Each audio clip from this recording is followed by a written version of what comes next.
রাজধানীর হাতিরঝিল থেকে শিপন হত্যাকাণ্ডে জড়িত ৩ জনকে গ্রেপ্তার করেছে ঢাকা মেট্রোপলিটন পুলিশের গোয়েন্দা বিভাগের বিশেষ টিম। সকালে ডিএমপির মিডিয়া সেন্টারে এক প্রেস ব্রিফিংয়ে তথ্য জানান উপ পুলিশ কমিশনার বাতেন মিয়া। খলিলুর রহমানের ক্যামেরায় বিস্তারিত জানাচ্ছেন এনামুল হক।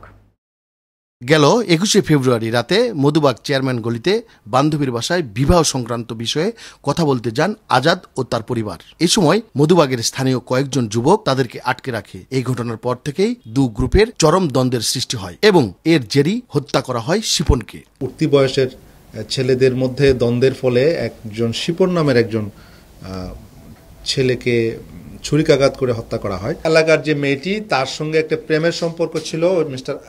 যে ছেলে আজাদ বেগুনবাড়ির, তার একটা সম্পর্ক ছিল এবং তার ফ্যামিলির মাধ্যমে একটা বিয়ের প্রস্তাব পাঠায় তার বাড়িতে। তো এই ঘটনার পরে ২৩ তারিখে শিপন এবং মানিক মোটরসাইকেলে যাচ্ছিল ওই পার দিয়ে, বেগুনবাড়ি দিয়ে।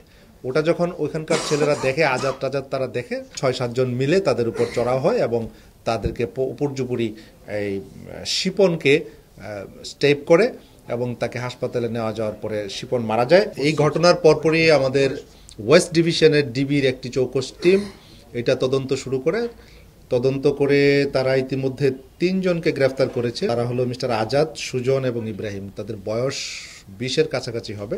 পুলিশের কাছে চাঞ্চল্যকর হত্যাকাণ্ডের স্বীকারোক্তিমূলক জবানবন্দিতে এমন তথ্য জানান আটককৃতরা। সকালে ডিএমপির মিডিয়া সেন্টারে ঘটনার বিবরণী তুলে ধরেন উপ পুলিশ কমিশনার বাতেন মিয়া। এ সময় ডিএমপির মুখপাত্র আরও জানান, হত্যাকাণ্ডে ব্যবহৃত চাকু উদ্ধার করা হয়েছে। হত্যাকাণ্ডের সময় আহত হন শিপনের বন্ধু মানিক।